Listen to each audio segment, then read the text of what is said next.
Hello everyone, मैं हूं हर्ष। स्वागत है आप सबका अपने चैनल महा आयुर्वेदा पर। दोस्तों, आप सब नीट एस्पिरेंट के लिए जितने भी लोग आप सब ने नीट का फॉर्म फिल कराया, तो उन सभी के लिए एनटीए की तरफ से एक मोस्ट इम्पोर्टेंट नोटिस आ रहा है।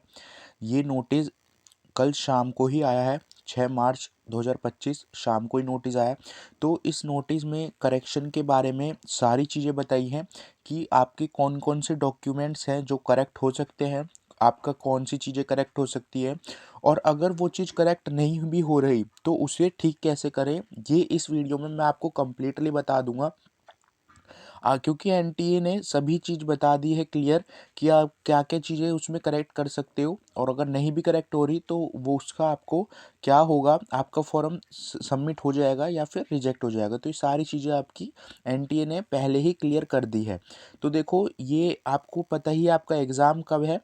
4 मई को आपका एग्ज़ाम है, 2 बजे से 5 बजे तक, और ये पेन पेपर मोड पे है, ये तो आपको पता ही है। ठीक है, ये देखो, ये इंपॉर्टेंट है। करेक्शन की ड्यूरेशन, करेक्शन आपका 9 मार्च से 11 मार्च आपका करेक्शन होगा। और ये नीट 2025 का जो करेक्शन होगा, तो इसमें कुछ ही चीज़ें हैं जो आप चेंज कर सकते हो। तो देखते हैं क्या क्या वो चीज़ें हैं जो एनटी ने बता दी है। ये देखो, इसमें आपको करेक्शन फील्ड जो एप्लीकेशन है, जो नीट का एप्लीकेशन फॉर्म है, तो उसमें आप क्या कौन कौन सी चीज़ें करेक्ट कर सकते हो। पहला तो आप अपना candidate shall allowed to change any one of this two, मतलब कि इन दोनों में से कोई भी एक चीज़ आप चेंज कर सकते हो, या तो फादर्स नेम उनका ऑक्यूपेशन, या फिर मदर का नेम और उनका ऑक्यूपेशन, मतलब क्या काम करते हैं, तो इसको आप चेंज कर सकते हो। ठीक है, और फिर candidate should change add all of this, मतलब इन सभी को आप चेंज कर सकते हो। आपकी एजुकेशन डिटेल्स, अब देखो एजुकेशंस में मेरे पास कई कमेंट आ रहे थे कि सर हमने 10th-12th की मार्कशीट जो है हमारी ब्लर हो गई है, तो उसको भी आप चेंज कर सकते हो। 10th-12th की मार्कशीट आप यहाँ पर चेंज करके दूसरी डाल सकते हो। ठीक है, और आपकी जो स्टेट ऑफ एलिजिबिलिटी है, आपका कैटेगरी, जैसे आपकी जो भी कैटेगरी है, ओबीसी है, एससी है, एसटी है, और कैटेगरी, और फिर उसके बाद आप अपनी सब कैटेगरी, सब कैटेगरी का मतलब होता है जैसे बाई चांस आपकी एससी कैटेगरी है, एसटी कैटेगरी है, तो और उसके बाद आपका पीडब्ल्यूडी सर्टिफिकेट है, तो वो सब कैटेगरी के अंदर आता है। फिर आप अपना सिग्नेचर, अब एक मेरे पास कमेंट आ रहा था कि सर मेरा सिग्नेचर ब्लर हो गया, तो सिग्नेचर भी आप चेंज कर सकते हो यहाँ पर। ठीक है, और उसके बाद number of attempt in NEET, तो नीट में कितने अटेम्प्ट हैं ये सभी आप चेंज कर सकते हो। दोस्तों, अब मैं ये चाहता हूँ कि ये वीडियो जितने भी लोग नीट का फॉर्म फिल करा है, जिनने करेक्शन करनी है, तो उन सभी तक पहुँच सके। तो ये वीडियो आप तक पहुँची है, ये भी किसी के लाइक करने की वजह से ही पहुँची है। तो आप भी इस वीडियो को लाइक करिए ताकि आपकी तरह ही और भी आगे लोगों तक ये वीडियो पहुँच सके और उनका भी करेक्शन सही से हो सके। उसके बाद देखो, यहाँ पर candidate shall allow to change the following based on their payment, मतलब परमानेंट और प्रेजेंट एड्रेस, मतलब कि कैंडिडेट चेंज कर सकता है। देखो, एग्जामिनेशन सिटी सिलेक्शन, मतलब कौन सी सिटी में आपको एग्ज़ाम देना है, और मीडियम ऑफ एग्जामिनेशन। अब देखो, एक बच्चा था, तो वो एक स्टूडेंट है, वो मुझसे बोल रहे थे कि सर मेरा जो मैंने इंग्लिश सेलेक्ट कर दिया है वहाँ पर, और मैं हिंदी मीडियम का हूँ, तो मुझे हिंदी उसका कैसे करूँ अब। तो देखो, आप यहाँ पर करेक्शन पर जाकर आप यहाँ पर हिंदी अपना सिलेक्ट कर लेना। अब देखो, लास्ट के जो 3 पॉइंट हैं, ये मोस्ट इम्पॉर्टेंट पॉइंट हैं। ये वाले लास्ट के 3 पॉइंट, ये मोस्ट इम्पॉर्टेंट पॉइंट है।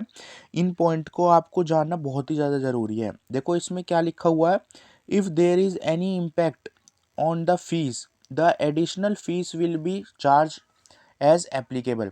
मतलब इसका लाइन का मतलब ये है, जैसे कि आपने पहले ओबीसी कैटेगरी में एक एग्जांपल देके बता रहा हूँ, ओबीसी कैटेगरी का फार्म भरा तो आपके 1600 रुपये लगे। ठीक है, फिर उसके बाद अगर आप यहाँ पर जनरल कैटेगरी का, अगर अब आप अगर आपका ओबीसी का सर्टिफिकेट नहीं आ पाया और आप उसे जनरल कैटेगरी में कन्वर्ट कर रहे हो, जनरल कैटेगरी डाल रहे हो, यहाँ पर कैटेगरी चेंज कर रहे हो इस पोजीशन पर आकर, तो आपके 1700 रुपये लगने चाहिए थे fees payment.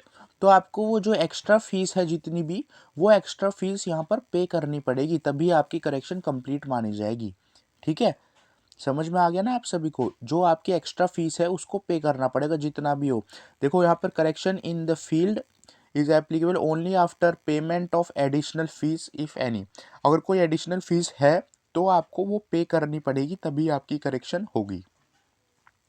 The only one time correction will be allowed. देखो ये पॉइंट मोस्ट इंपॉर्टेंट पॉइंट है, ये पॉइंट मोस्ट इंपॉर्टेंट पॉइंट है। देखो इसमें लिखा है the correction will be allowed to candidate to correction is done by submitting. मतलब कि यहाँ पर देखो करेक्शन सिर्फ एक ही बार होएगी आपकी, ठीक है। अगर आप अभी करेक्शन कर देते हो तो आपका एक बार अगर आपने करेक्शन डन कर दी, सबमिट कर दी, तो आपका फॉर्म फ्रोजन हो जाएगा। मतलब कि उसके बाद फिर आपको कोई चांस नहीं मिलेगा, आपकी कोई करेक्शन नहीं होगी। तो इसका मतलब ये है कि आपको करेक्शन इतने ध्यान से करनी है ताकि आपकी जो कोई भी मिस्टेक, कोई भी फॉर्म में करेक्शन करते समय आपकी कोई भी मिस्टेक ना हो सके। क्योंकि देखो करेक्शन एक मेन है। अब जितने भी लोग हैं आपने करेक्शन नहीं करी तो आप करेक्शन करना, और करेक्शन इतने ध्यान से करना कि उसके बाद उसका आपको कोई चांस नहीं मिलेगा। अब भी देखो काफ़ी लोगों के कमेंट आ रहे थे कि सर हमारा फॉर्म में बहुत से डॉक्यूमेंट शो नहीं हो रहे हैं, हमने अपलोड करे थे। तो देखो इसके बारे में एनटीए हर एक नोटिस के नीचे आपको एक हेल्पलाइन नंबर देता है। ये हेल्पलाइन नंबर एनटीए की तरफ से ही होता है। ये एनटीए के जितने भी सारे वो हैं एनटीए के लोग, तो वो बैठे हुए होते हैं और वो आपको सारे आपके जितने भी डाउट्स हैं सब क्लियर करते हैं। एनटीए की पूरी टीम है जो आपके सारे डाउट क्लियर करती है। तो ये हेल्पलाइन नंबर है, इस पर आप कॉल करके अगर आपको कोई भी डाउट हो तो आप पता कर सकते हो। नहीं तो आप अगर आपको ये यहाँ से भी पता ना चले तो आप एक बार कमेंट कर देना, मैं आपके आंसर देने की जल्दी से जल्दी कोशिश करूँगा। देखो यहाँ पर लिखा है ईमेल, ये ईमेल आईडी है। अगर आप ईमेल करना चाहें तो आप यहाँ पर ईमेल भी कर सकते हो, ठीक है।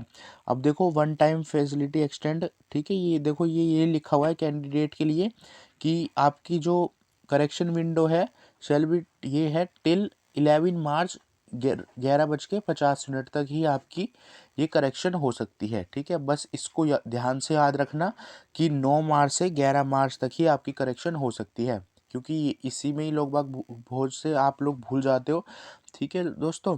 अब आप इस वीडियो को जितना ज़्यादा हो सके लाइक करिए ताकि सभी जितने भी नीट के एस्पिरेंट हैं जो जिन्हें करेक्शन की ज़रूरत है तो उन तक ये वीडियो पहुंच सके और उनका भी फार्म रिजेक्ट ना हो और उनका भी फार्म सही से फिल हो सके, ठीक है। अगर आपको किसी भी तरह का कोई डाउट हो तो आप मुझसे कमेंट करके पूछ लेना। अगर आपको ये वीडियो अच्छी लगी तो इस वीडियो को एक लाइक कर देना और ऐसी और अपडेट लेने के लिए मेरे चैनल को सब्सक्राइब कर लेना। और हाँ एक चीज़ और, करेक्शन के बाद अगर आपका करेक्शन हो जाता है तो करेक्शन के टाइम पर आपका एप्लीकेशन नंबर जो होता है उससे फॉर्म ओपन होता है ना, तो वो एप्लीकेशन नंबर आप में से कई लोग पूछ रहे थे कहाँ से मिलता है। तो जो आपको नीट का फॉर्म फिल करने के बाद फाइनल सबमिशन का फॉर्म मिला था तो उसके टॉप पर ही एप्लीकेशन नंबर लिखा रहता है। तो वही एप्लीकेशन नंबर आपको करेक्शन के टाइम पर यहाँ पर जब जैसे आप फॉर्म ओपन करोगे तो आपका वो नंबर लगता है, ठीक है। तो वो एप्लीकेशन नंबर और आपका पासवर्ड तो आपको पता ही होगा, तो उनसे ही आपका फॉर्म ओपन हो जाता है, ठीक है। अगर आपको ये वीडियो अच्छी लगी तो इस वीडियो को लाइक कर देना। ऐसी और अपडेट लेने के लिए मेरे चैनल को सब्सक्राइब कर लेना। Thank you everyone for watching my video.